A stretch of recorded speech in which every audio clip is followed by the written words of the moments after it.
Teddy Fay crouched behind the parked car and waited for the man to come out the door. He screwed the silencer onto his gun and checked the sight. He didn't have to. Teddy had designed the gun himself, a silent killing machine that didn't miss. The door creaked open, but it was a woman who emerged, an attractive woman in an evening gown. She came down the steps and walked off down the street. The door opened again. This time it was his quarry, the young man he'd seen in the window above. He came down the front steps, unaware of any danger. Teddy stepped up behind him and placed the muzzle of the silenced gun against his neck. The man froze, young, handsome, clueless. He murmured, "Wait." 3 shots rang out. Teddy's body jackknifed away. A river of crimson gushed from his chest. His gun, unfired, wavered and fell away from his target. He slumped to the pavement, his eyes registering shock and pain. A young woman stepped out of the shadows. She had a gun in her hand. A myriad of emotions registered on her face, from grim resolution to blessed relief, coupled with an overwhelming loss of innocence. She swayed slightly, and the young man enfolded her in his arms. "Cut!" Peter Barrington said. After checking with camera and sound, he added, "And that's a print.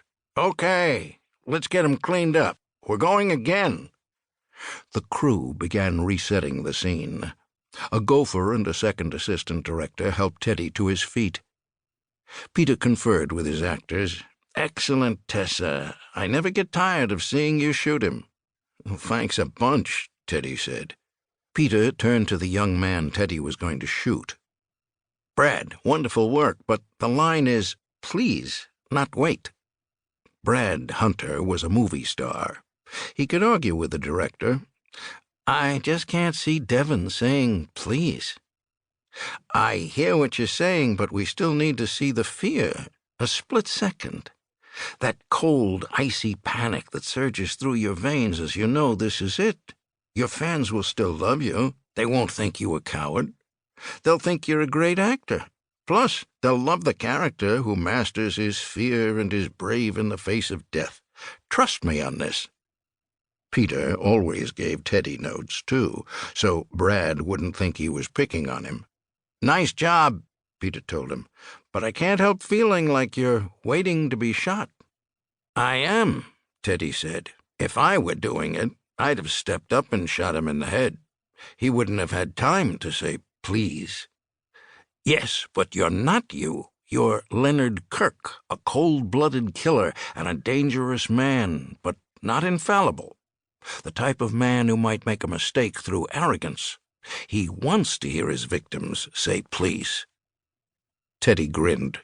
"You couldn't just rewrite the script and let me shoot Brad? It might change the plot a little."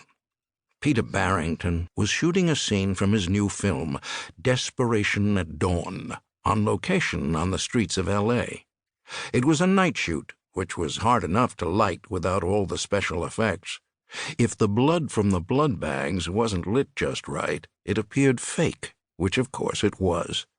And the moonlight had to reflect off the cold steel of Teddy's gun. There was a huge difference between an adequate shot and a good shot. Some directors didn't know it. They worked with the actors, and that was it. Peter Barrington was on top of everything. That's why his films were so good.